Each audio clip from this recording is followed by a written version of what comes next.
when is a good time for someone to consider ads? I think number one is product market fit. Know that your audience is in need of your solution and you have to have a functioning product that actually demonstrates value. But in general, the way that we approach the video content this time was three main buckets. One was just product overview video, so Adam just going through exactly how our B2B works, customer case studies, and then head-to-head competitor videos.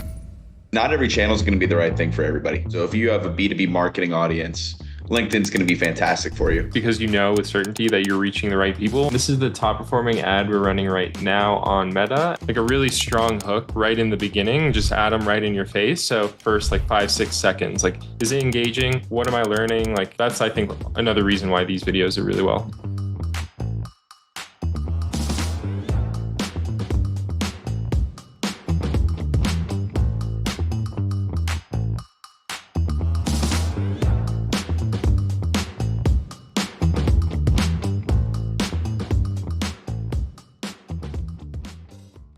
Welcome back to the show.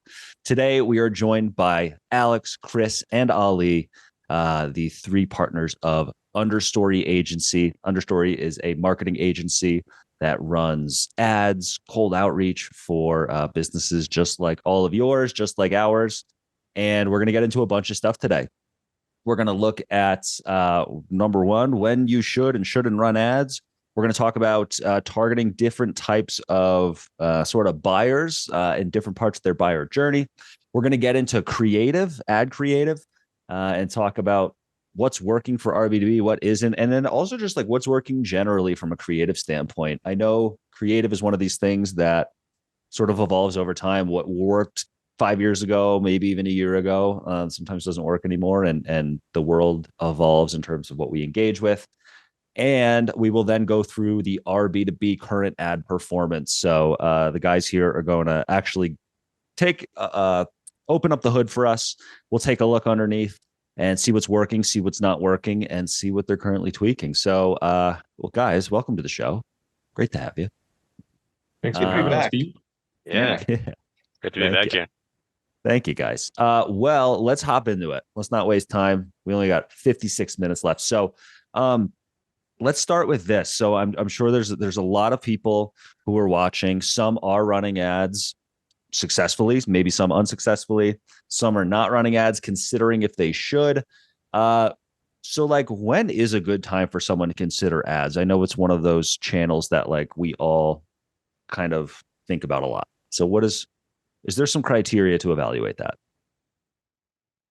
Yeah, so I think number one is product market fit. You have to be able to know that your audience is in need of your solution and you have to have a functioning product that actually demonstrates value. That's the most important stage.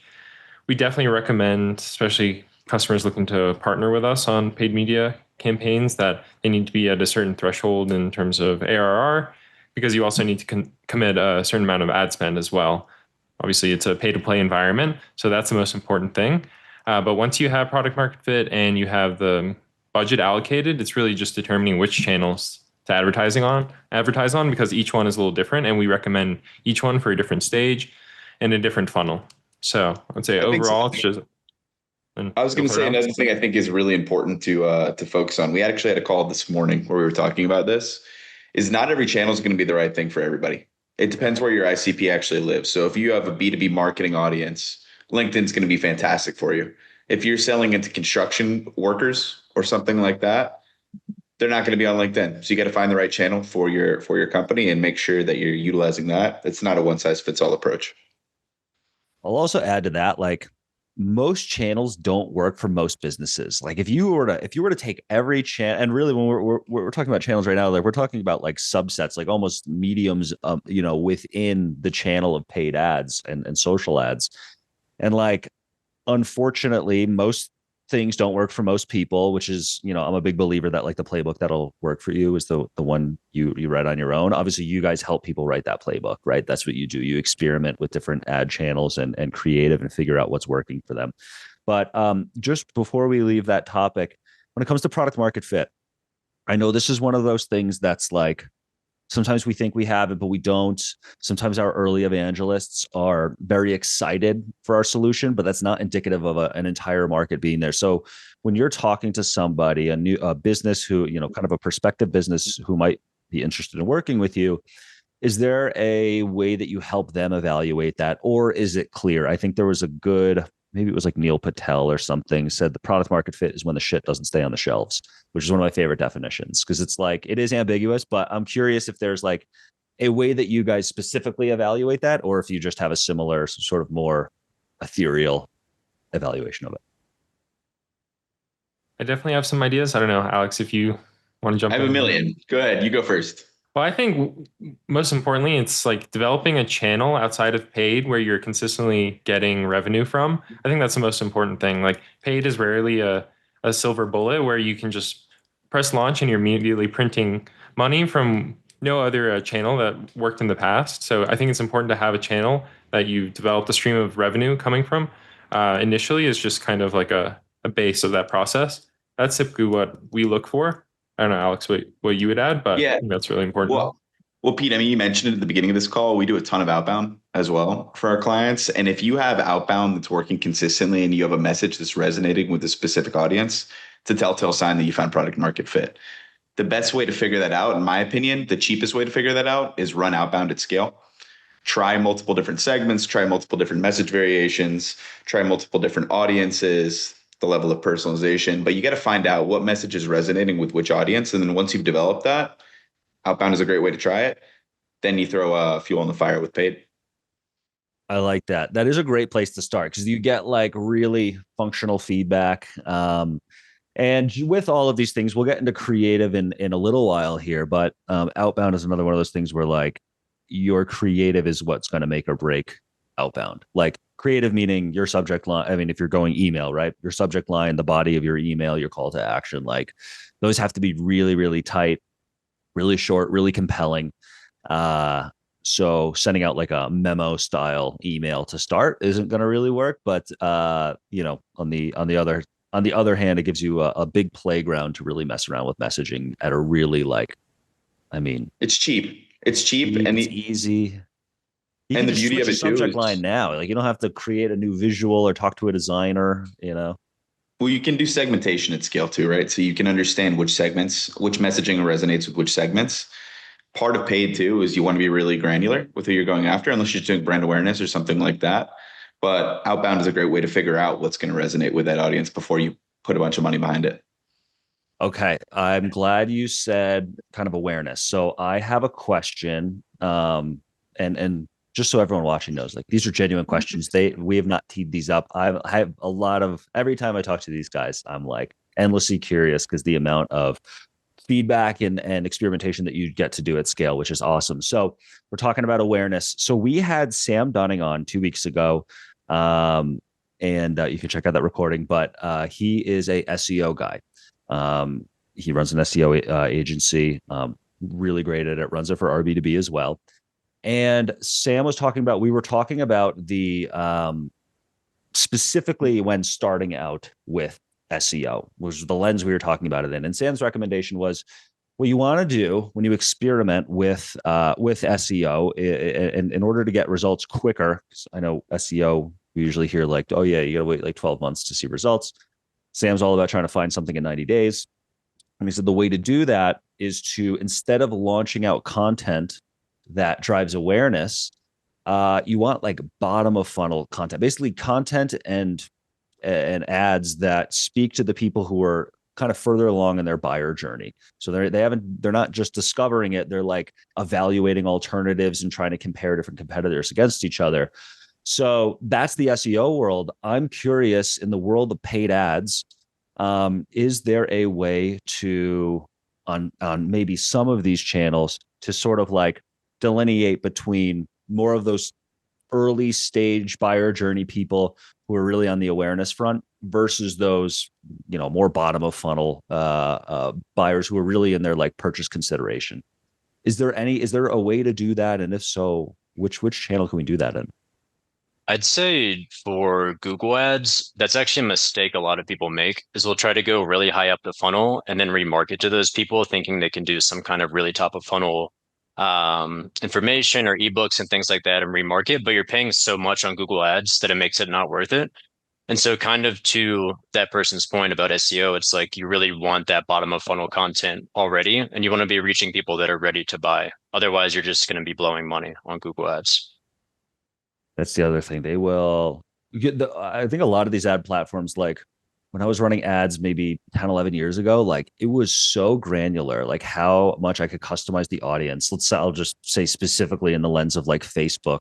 Back then it was just Facebook, or Meta now. And now they really like to decide your audience for you. So I know they'll eat as much money as you give them. So it's really up to you to be thoughtful about what you're putting out there, where you're targeting. Um, Cool. Is there any other place besides Google that you can do that, or the other one's more based on like characteristics of the persona rather than kind of search terms or where they might be in their buyer journey? Well, LinkedIn, you get super granular on the type of information that you're using. It could be account lists that you uploaded based on certain like signals from another platform. You can build like super customized retargeting audiences within the platform, and then you can overlay job titles. And also the content is really important. I mean, what we're doing with our B2B and sponsoring the thought leader ads, that's really important at the top of the funnel because those work really well for building awareness organically anyway. So if you're laser targeting the approach for those campaigns and reaching people you wouldn't reach in your organic network otherwise, it's a great way to build awareness. So LinkedIn, it's not just the type of ads you can run, but also the targeting you can do that helps build that awareness. And you can really do segmenting, like Chris was saying, like retargeting versus just a cold audience. LinkedIn works really well for that. Yeah, that list upload's great, especially if you're starting out, because it's like you can really get, you can kind of grab a list of a few hundred of like the absolute best, kind of personas, like people, you could probably grab them out of your CRM and start advertising to them, and you can't do that everywhere. That's great. And I know too, a lot of people will say like, oh yeah, LinkedIn is more expensive. When you start out running a LinkedIn campaign, do you generally go the list upload route, or is it case by case? It's really case by case. It depends on who the client wants to reach. If the list approach is the best approach for reaching their TAM, that's what we go with, especially because there's certain instances where the targeting that they're looking for isn't available in the LinkedIn platform, even though we have that B2B information. There's a cloud security company that we work with. They only target companies on a certain cloud provider. So we had to build an audience of that cloud provider and upload in the platform because there's no toggle on LinkedIn that says, oh, I want to target users of this cloud provider. So yeah, we definitely kind of depends on the case, but we prefer to use an account list approach. And frankly, that's where tools like Clay become extremely handy too. So with Clay, you can build a super customized, tailored audience. And you can use tools like HG Insights built with whatever it is to do technographic searches, identify who's using which platforms. There's all kinds of different stuff you can do within Clay to get those segmentations and those audiences really buttoned up. Plus, you can enrich the data further so you get a higher match rate when you actually do end up uploading those audiences into the platform, which allows you to reduce waste. And then you can hit them from multiple angles too, right? You can then send them emails, you can hit them with ads. And I think that's a really important thing is like, people aren't going to buy your product off of one impression. Chances are they're probably not even going to like register that impression just statistically sometimes. So it is like the kind of continual prodding and having that different copy that like leads them down the line. Okay. That's great. Well, I think that's a good place to go into creative. So like, I mean, I'm a big believer, whether it is, your website copy, your sales pitch, your email copy, your onboarding flow, sign up emails, your ads, like the copy and the creative is I think is everything. That is really what kind of connects the story of your business and how you can help a specific group of people. And you want to be super, super clear about that. So when it comes to creative, let's hop into that subject. And the first place I'd like to start, I know we started doing some video ads for our B2B. And I've been seeing those. I don't know if anybody who's watching has seen those too. I know they're around on like Facebook, Instagram, LinkedIn. They're kind of all over the place. I've been seeing them a ton.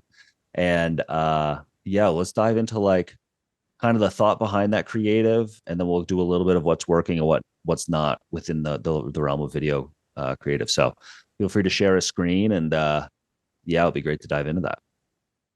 Yeah, for sure. So I'll share actually our top performing video ad on Meta and all the different placements we're using. And I think you guys will get a sense to why it's the top performing one.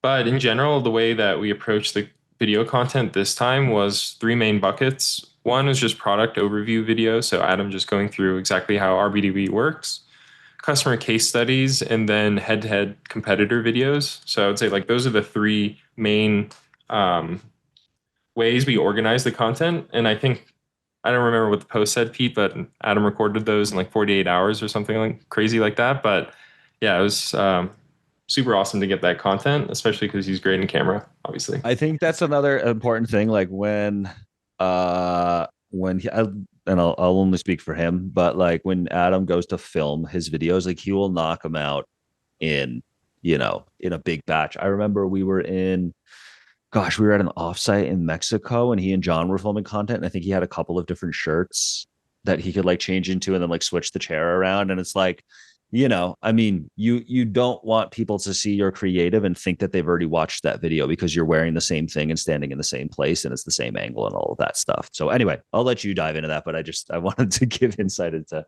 why he's doing that. Yeah, for sure.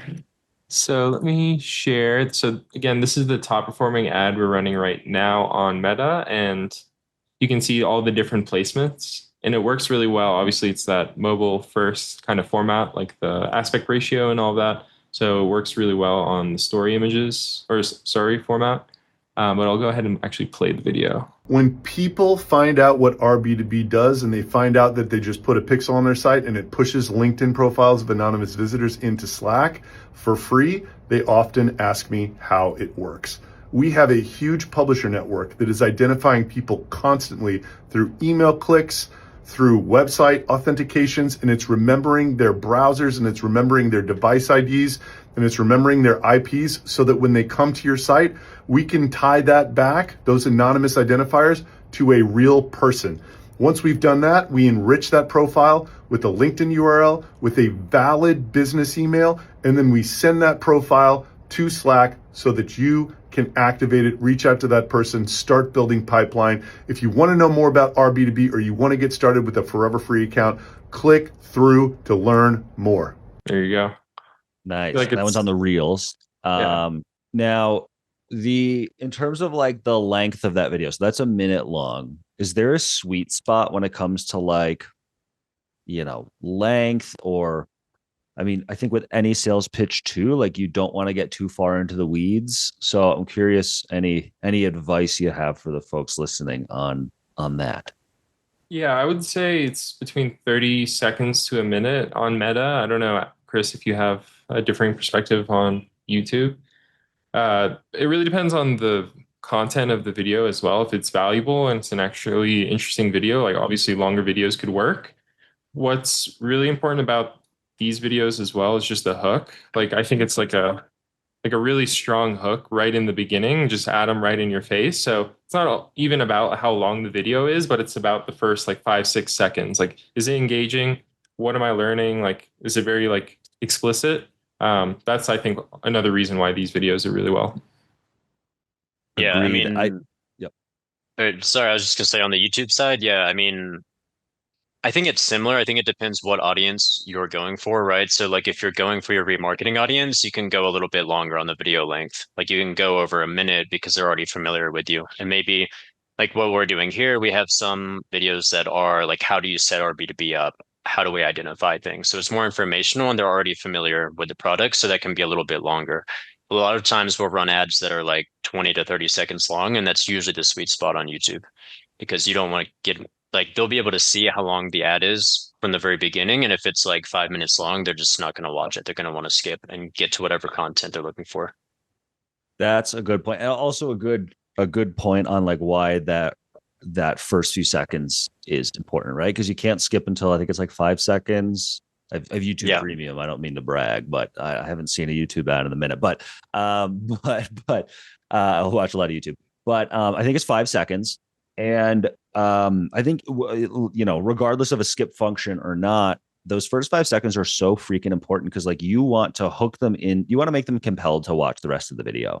I think if people want the most prolific example of somebody who does this, I mean, better than anybody, like go to Mr. Beast's YouTube channel and click watch the first 10 seconds of like a few of his videos. You'll immediately understand like, you know, exactly what that is. And it's a very extreme example, but I think it's the best example of showing you how compelling those first few seconds can be. Just as an example, it's like, if this guy can beat LeBron James in a 3-point contest, he's going to win $1 million. It's like, what? And it's just this random guy, you just feel very compelled to at least go on. And then he gets right into there's no fluff. It's like right into it. And I think that type of cadence is why he's so successful. And if you look at other people who are successful, whether it's ads or YouTube content, it's that same level of sort of like compelling hook that people can understand what they're about to get right before they watch it or as they start watching it. Okay. So that was Instagram Reels. How's that one working, by the way? Is that or should we go to like one that's working better than others or watch a couple of others? This one's our top performing ad on Meta.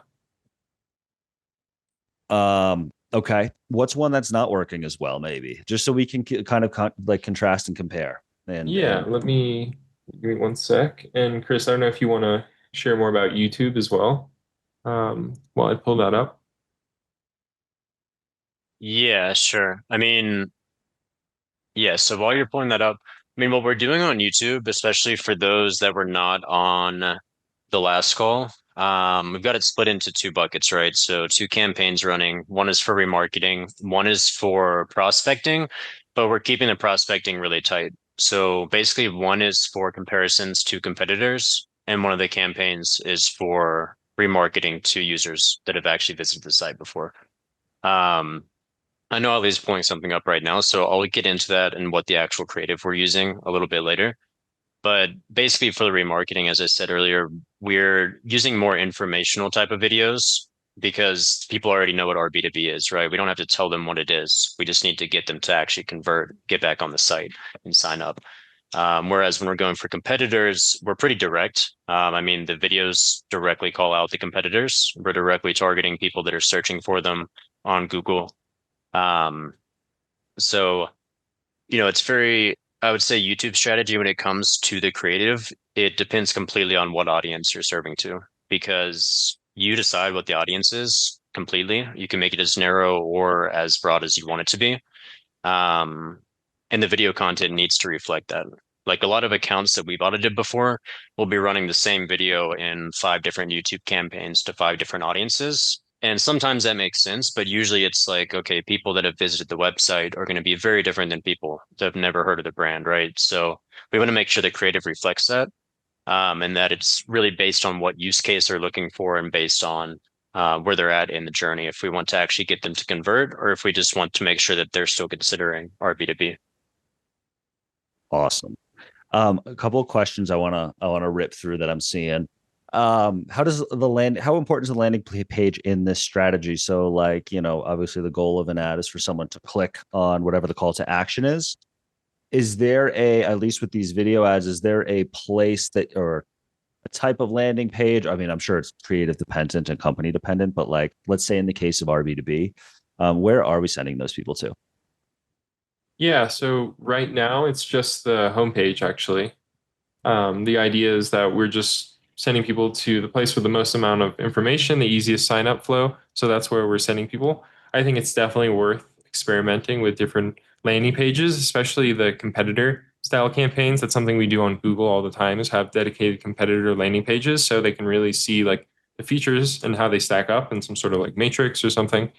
But right now we're not doing a ton of testing on the landing pages, but I think that's a huge part of obviously the post-click like event, like what's happening after they watch the creative and actually get encouraged to click. You need to see what's happening there.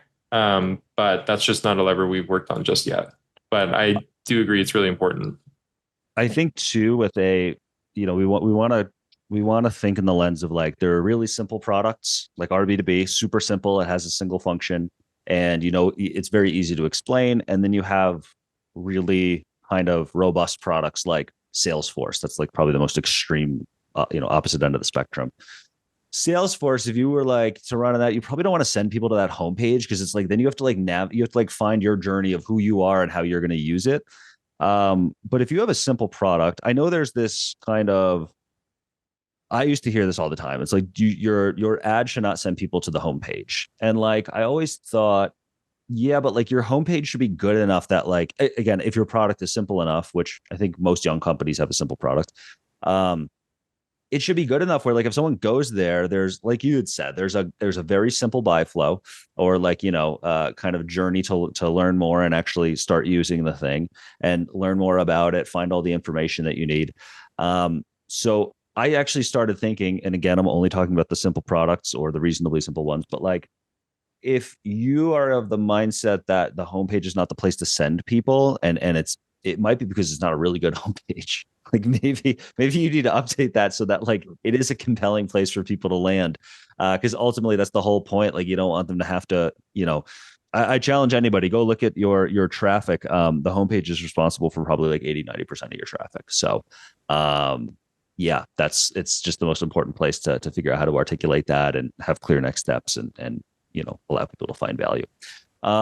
Okay, so on the creative front, someone else I see in here are videos right now today, October 14th, 2025. Do they seem to be working better on some channels than static content, or is it creative dependent? It's always going to be creative dependent, like down to the actual value of the content. What we're seeing on Meta is video is still king. It's different on other platforms like LinkedIn, but definitely on Meta, especially this UGC style video where Adam's literally like holding the camera, going through the platform himself. That kind of thing works really well. I've seen that in general, like the amount of ads I've seen recently that look like a Slack conversation between people or a text conversation, or have you seen the ones where it's like, I think I'm seeing less of these now, but people would get like the same red curtain, like to a T that would be on like Joe Rogan's podcast or like the blue one from Theo Von's podcast, and then like set themselves up with the same mic stand to look like they're talking on that, but it's just them recording an ad. And I thought that was really interesting, but it's the same thing you're talking about where it's like it's kind of UGC style. It's trying to mimic some form of social proof. Yeah. And yeah, so okay. Do we want to watch another ad? Do we want to see something that's like working well on a different platform besides Meta? And then we'll get into ad performance across all of the other channels too. I know that'll be a lengthy kind of topic there. And hopefully at the end, I'll just mention this now. Folks, if you have a link to like an ad, maybe it's a LinkedIn ad that you can link over, or maybe like an Instagram post that you can link over, get that teed up. Towards the end, we want to take a look at creative and just we want to get the opinions of the panel here. We got some real experts on the subject, and it would be great to kind of tee it up against what you're doing, get some good feedback. So I'll give everybody some time to do that, and then I will ask for them later on in the show here. But yeah, if we want to zip back into creative quickly, maybe watch one more, see what's working well on YouTube as opposed to Meta. Maybe it's the same thing. And then I think watching a retargeting one could be interesting, just so we can compare, that information that we gave at the top of funnel, which I think we all agreed was good, and then comparing that to like what a bottom of funnel one would look like. Cool. For sure, yeah. Yeah, let me pull up one that we're running on YouTube that's running well. Let me make sure it'll play it'll actually play the audio here. So let's see. And we'll while you're pulling that up, so just to confirm for everyone, so the videos are running on Meta, so like Instagram, Facebook, they're running on LinkedIn, and they're running on YouTube. So all three of those, or three or four, depending on how you. Okay, this is the YouTube one. All right, so this is a YouTube one, and this is interesting because it goes against everything I said a minute ago. This one is 2 minutes and 19 seconds long, but it's because we're using it in remarketing. And so, like I said earlier, it's people that already know about our B2B, and they just need that push over the edge to come back. I won't play the whole 2 minutes and 19 seconds, but play a little bit of it, and you'll get the idea that it's Adam's face at first, it's founder led, it makes it more human, and then it gets into some of the actual platform, which is a really good combination usually for B2B. I'm going to show you how our B2B uses our own technology to email our anonymous website visitors and get 1 positive reply for every 9 emails sent. And this workflow has led to over 20% of our 5.5 million annual recurring revenue. So here is this easy 4-step workflow. Number 1, go to your RB2B account and copy the script and put it in the header of your website. That's the first step. Then RB2B is going to start identifying visitors. Then we just connect. So you can see he's getting pretty in depth with that. And that's kind of the point, because like I said, we're going to remarketing audiences, very specific audiences of people that already know about RB2B. And there's a good chance they know about Clay. There's a good chance they know about the other tools that he's mentioning here. And so it kind of ties it all together and they think, oh, we're already using Clay. Oh, we're already using this. Here's how RB2B actually fits into the stack, when they might not have realized that in their first visit to the website. So I think videos like this do really well. And it's kind of part you do see, right? I mean, Adam has a large following. People know who he is in B2B. So that's part of it as well, I'm sure, with this success. But, I think it's something that all B2B companies should be doing, is more founder led, more faces, more humanizing, and then getting into the technical aspects of any video, because this hooks you so much more when you see someone talking than it does when you see just the inside of a platform, and they can lead you into it with a story like Adam did in this ad. Yeah, we also noticed like that with the workflow, just workflow content in general, and just to reiterate your own point, like it's not good cold content. But once you have an idea of the atmosphere that someone might be speaking in, it can be very powerful content. We've seen LinkedIn posts that include workflow content just completely crush everything else. Like something that is like actionable, tangible, that somebody can walk away with. Even this show right here. So this show has been split between kind of founder stories and then these more tactical shows like we're doing right now. And we asked the audience maybe 3 weeks ago, we were like, we had just had on a great guest, Josh Abramson, founded Vimeo, College Humor, a bunch of other stuff. It was a really great founder story show. And there's just a difference between the level of audience interaction and sort of engagement that happens during that show, those types of shows, compared to the ones like this, where we're like, okay, by the end of this show, you're going to have like a better understanding about this very specific topic and understand if you should run with it or not. And, that conceptually works across other mediums too. Like it's not just, it's kind of more of a note on like human behavior and what we find value in, at least within the world of targeting B2B marketing and salespeople. So that's really interesting. How is that one performing? So that's one of our top performing. That is actually the top performing for remarketing. So remarketing is going to depend. Like right now, we're going for all website visitors because we don't have this huge list of like there aren't a million people that visit our B2B every month. If you're running a larger website, then you're going to get more views, right? You're going to get more views. You're going to get more conversions for remarketing. But right now it's our top performer. We usually test 2 or 3 videos at a time. We don't want to overload Google, and Google will kind of get weird with what it's allocating its budget to. So we test a few creatives, see which one works, and then hone in on that idea for each audience as we go along.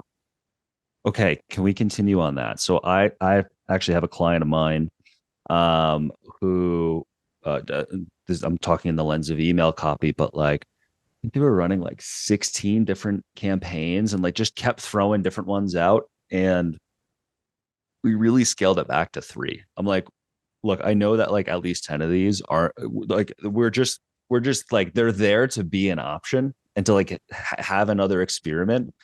But if we actually look at it like objectively, like it's not a very good experiment.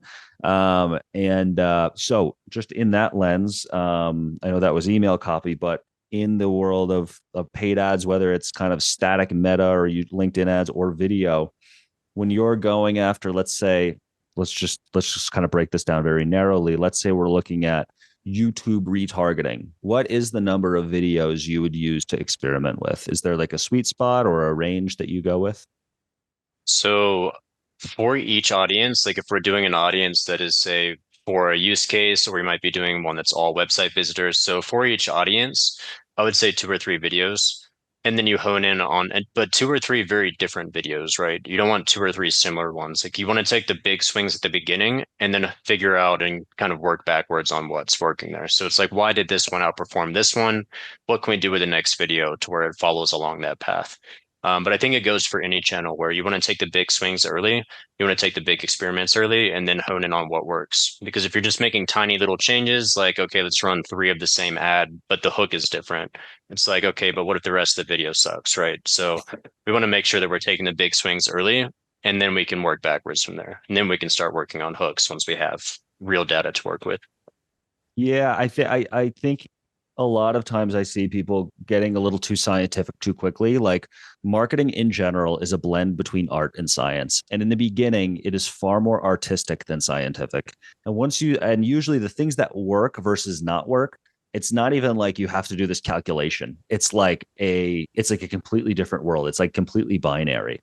And I think that is just speaks to exactly what you're saying. It's like take big swings, try really drastically different copy and creative, and see what's sticking, and then just be like qualitatively objective about that. Like you can usually feel why something worked versus didn't. It's like, oh, I got into the point quicker. Like it was a more compelling point. It was more valuable. The whole creative was just more valuable for people. Like it's usually pretty clear. I see a question here. What tool do you use to retarget leads and not customers? How do you make sure you're not getting people who are just logging into the app and that's why they're going to your website? So go for it, Chris. I was going to say it depends on the client. Like it depends on the account, because if they're working with HubSpot, we can just pull in lists. We can pull in list of existing companies, existing contacts, and that's dynamic, right? So those are going to be excluded automatically. It's also, we have a list like for our B2B of the actual customers. So we're not targeting people that are signing in, or that have a paid plan, for example. Like if in the future we want to do a campaign where it's like, okay, they signed up, they fell off, then maybe we want to mix that list up. But usually it's just a list of people that are already paying customers or have already signed up, and that's dynamically updated. So whether it's from your CRM, whether it's being pulled from Clay, that's generally how to do it. So you can also install like Pixel on, especially for our clients who are platforms. You install the Pixel on like the app domain, and then you just exclude anybody who hits those domains, because then at least they're a customer because they've signed into the tool before. So it's another way to do it without uploading an audience. Awesome. Let's get into, in just a second, I'll give you a second to pull up we'll get into RBDB current ad performance. I know you have some dashboards that we can kind of take a look at to see what's working, what's not. So yeah, this is our live dashboard that we created. Special shout out to our data partner, Porter Metrics, that makes all of the data flow into Looker pretty seamlessly. So definitely check them out. But if we're looking at it by channel basis, you can see this first tab is Meta. And the biggest thing that we tried in the beginning for Meta was optimizing for a start trial event. So you can see here, that's the total number of conversions, which correspond to that start trial. So it's anybody who actually signs up for RB2B and activates a trial. When we dug into the data with Adam, we noticed that a lot of those trials weren't actually converting into one, activated sign up. So they weren't actually installing the script on their site and getting website data. And 2, they weren't turning into paying customers. So the new thing that we're testing, we went live with a couple of days ago, was just switching the conversion event from just the start trial to basically the next step in the funnel, which is an activation, somebody actually installing the script on their site and starting to get data. And now Meta is actually picking up those events and optimizing towards them. Still super early days, which is why we have the conversion event here still as start trial. But just given we were getting a decent amount of volume, like 144 in the last 30 days, just on around 5K in spend, we felt like there was enough data there basically to move to the next step, which is that activation event. Okay. One of the things we had cast out on the promo of this show was about trial conversions versus people that lead into paying customers. Do we have a way of tracking that on here? And can we take a look at what that looks like? And I know that the first goal, and I know this is still like, we're kind of early days of these ad campaigns. First goal is to get people to actually sign up for the freaking trial, right? Like that's, you're not going to just get paying customers off the bat.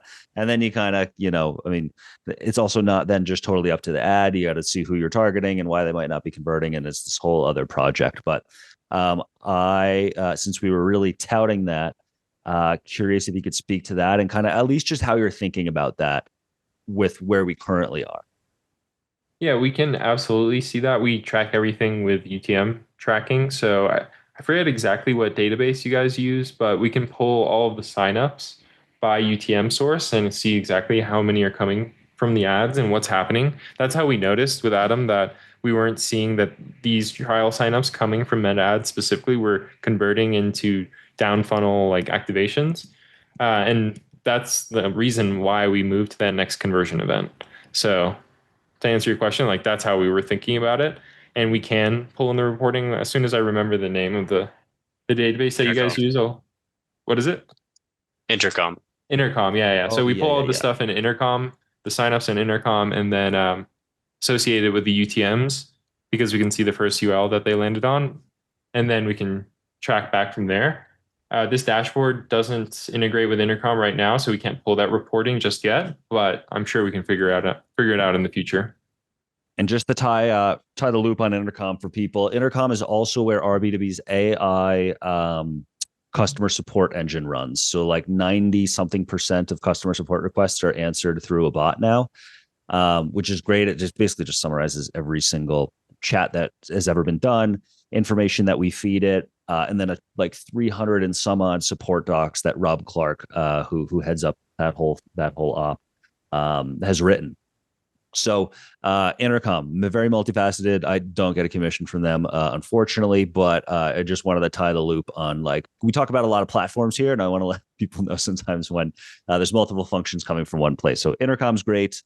Been using it for years. They've really evolved, and that's great. Okay. So all trackable through Intercom. Fantastic. Someone's testing it. That's great. Okay. Now, so this is looking at Meta ads performance. So let's take a look at kind of the next set. Yeah. Chris, you want to talk about YouTube?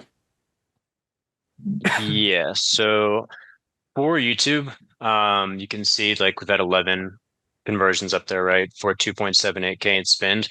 A lot of what we're doing on YouTube, I would say, is brand awareness. And something like Pete, you said you like to hear the things that are not working or things that we're struggling with, right? So one struggle with the remarketing here has been to get audiences that are big enough to actually serve to. So you can see that over time, if you look down at top campaigns, remarketing is not getting nearly as many impressions as the prospecting, right? Which is expected, but it's still very, very low. And a lot of that is due to the amount of people that visit our B2B site, and the amount that get pulled into GA4 and how we're able to build those audiences. So those numbers should be going up over the next couple of weeks. Like anyone that has access to this dashboard should be able to see that. But that's a problem that we encountered, especially early on, was getting audiences that actually worked for the remarketing. Oh, that's a great point. So YouTube kind of the best performing retargeting of all of the different or is that a bad way to look at it? I would say Meta is probably better performing on remarketing right now, especially for signups. Yeah, if we're using signups as the main metric on how we're evaluating it, it would be Meta. Okay. Now, I want to talk a little bit about budget before we get into the next ad set, which I think is LinkedIn. Oh, by the way, does this Google Ads performance, is this only YouTube, or is there also like Google's kind of SEM, AdWords type stuff? I don't think they call it AdWords anymore, but this is just YouTube? Yeah, this is just YouTube. That's awesome. all we're running right now. Yeah. Awesome. Okay. I see a fantastic question. What is your recommendation on how to split your budget across the funnel from awareness to consideration / remarketing, and then that really bottom of funnel kind of conversion event ads? Do you have some sort of recommendation for someone who's trying to start this out? Should you work from the bottom it really depends, like on your goals. Typically we recommend like a 60-40 split. So 60% more on like the demand capture, like running like sign up oriented campaigns, and then 40% on more of those top of funnel demand creation type of campaigns. But it really depends on your goals and how aggressive you want to be. You could adjust that split to like 80-20, but usually that's what we start out with, is a 60-40 split. Okay. Now, in terms of YouTube, so like there are, I mean, we all watch all sorts of different stuff on YouTube. I saw on the channel you were sharing, which I think was Adam's, there was a bunch of lo-fi videos. I think I'm responsible for messing up his algorithm there, messing it up, improving it, honestly, if you're not fans of lo-fi. Anyway, I digress. Are you only showing your retargeting? Can you like pick the channels and the subjects that you show those ads on, or does YouTube decide that? Or is there an option, but you still let YouTube decide? Yeah, so for right now, because of the limitation that I was saying for remarketing audience size, we're just running to website visitors and visitors of certain pages. But you can target down to the video level, and you can do video sequence campaigns as well. So you can show people, like, if they've seen this ad before, then they'll see this one next, and then they'll see this one next. And you can set up layers like that. We're just not at the volume with our B2B to where we're setting up something super complex like that, but it is possible to do. And I would say like honing in on certain channels or certain videos is more of like what I would put into prospecting than remarketing, unless you're talking about your own videos. Okay. And then on the zooming out from remarketing and talking about more like the awareness based stuff, let's think on YouTube. What sort of success metrics do you look at? So like, certainly if somebody watches the full video but doesn't click, like that's pretty good outcome. What do you guys look at? Yeah, so that's something that we're working on. Let me see, Ali. If you scroll down some to top ad groups, see, video performance. So the video performance, that table, if everyone can see that, it says video played. Now to the right side, that's video played 25%. So we're looking at how much of the video people actually watch. And you have to remember these videos are almost 2 minutes long, some of them, um, or most of them. So a lot of people are watching the entire video, 22% of them are. Um, like 27% of people are watching 75%, over 30%. For some of the videos, almost 40% are watching half the video. So that's a metric we're looking at for brand awareness, is just how much people are actually paying attention to the video. That's great. Okay. Thank you for covering that. And then I guess unless there's anything else to cover on YouTube, let's pop into LinkedIn. I think LinkedIn too, just before we get into it, is like, if I know a lot of people here probably, well, I think a lot of us are in the B2B space. A lot of B2B lives on LinkedIn, as I think Alex said earlier, or maybe it was you, Ali. Like if you're targeting construction workers, probably, even though that's that's a business, that's not going to be on LinkedIn. So like, be doctors, dentists, another kind of profession that's like B2B, but like not really on LinkedIn. But if you're targeting marketing people, salespeople, ops, even a lot of finance people, like there's a lot of business functions kind of live on LinkedIn. So this is a really big one. We've gotten a ton of traction organically on LinkedIn, but using the paid ads, it just allows us to really turbocharge everything. So let's dive into what's working here. Yeah, so on the LinkedIn ad side, if you've been following us, we've been mostly focused on four main persona buckets: the sales, marketing, founder, and then agency bucket. And so we've been splitting the spend across those different channels, or sorry, those different personas. And I would say between Meta and YouTube, it's kind of in the middle in terms of direct signups. But I would say the quality of the signups and the certainty that we know that we're reaching the right companies I would say, is the highest on LinkedIn ads, because we have that first party B2B data. So obviously that's how we're thinking about the platform. And for everybody, I guess, who's tuning in for the last 10 minutes of this, I think this is kind of the most interesting data that you can pull from any of the platforms, in my opinion, because you can actually see from the LinkedIn API, like all the different industries that you're spending on, the clicks, the CTR or engagement rate by industry. And you can also do the same thing for job titles. So I mentioned we're targeting all those 4 persona buckets, but we can actually see exactly how much spend we're allocating to each of those titles. And it's really good to see, what's resonating well, but also what could not be a fit and what are some of the titles that we need to exclude. So this type of reporting is really useful for us as we monitor the LinkedIn ad campaign. But yeah, it's generally how we're running the campaigns and then the type of reporting that we're looking at. I think that's super important too, because we'll continue with just the RB2B case. If you from the outside, and certainly before we launched RB2B and when I first started, like I would assume that salespeople would be a complete slam dunk for RB2B. It's like, oh yeah, like you of course want to see who's on your website, then you can reach out to them and all this stuff. But like, let's take a look at where sales actually stacks up on here. And I think everyone's going to be really surprised. And it just emphasizes the importance for like having these insights versus just our sort of like anecdotal assumptions.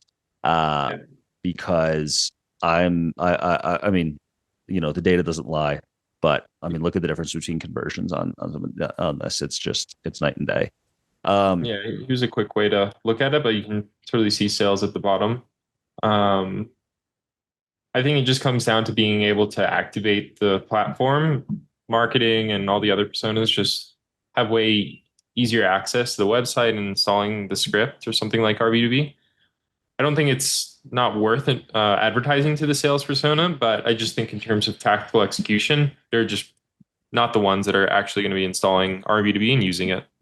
Yeah, because for the right person, it actually is pretty easy to get started and install the script. But if you're a salesperson, usually you don't have either access or like knowledge to install. And I'm a sales and marketing guy by trade, so I wouldn't be the guy to install it on at least not back when I was doing sales marketing as an employee.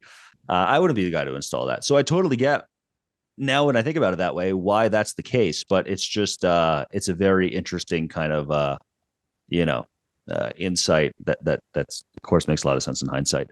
I see there's this big, like, every time I talk to somebody about LinkedIn ads, the first thing they say is LinkedIn is so expensive. Can you speak to that? Why is it so expensive? But is it worth it?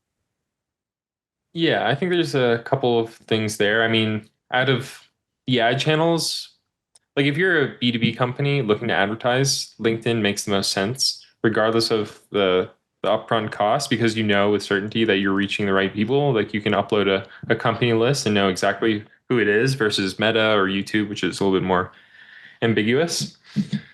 I think what happens is a lot of time companies with lower ACVs look to LinkedIn to drive a ton of sales, traditional like you would on something like Meta, but LinkedIn is more of a middle funnel channel. Like you need to build awareness using the platform, but also the actual flow is a little bit different.